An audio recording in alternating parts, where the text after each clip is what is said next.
और मैं क्या लिखूं माँ के बारे में, वो तो एक खुली किताब है। जिंदगी भर भी पढ़ता रहूं फिर भी अधूरा हिसाब है।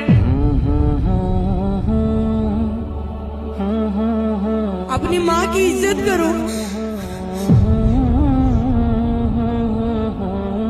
उसकी कदर करो जब तक वो है ना, जब तक ये आपकी दुनिया है।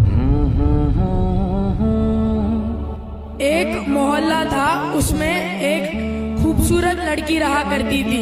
एक लड़के ने उसे देखा और उससे मोहब्बत कर लिया। वो लड़के ने उस लड़की को जाके कहा कि मैं आपसे मोहब्बत करता हूँ। तो वो लड़की ने कहा, अगर तुम मुझसे शादी करना चाहते हो तो तुम अपनी माँ का कलेजा लाकर मेरे हाथ में रख दो। वो लड़के ने कहा ठीक है। वो लड़का अपने माँ के पास गया और अपनी माँ को कहा, माँ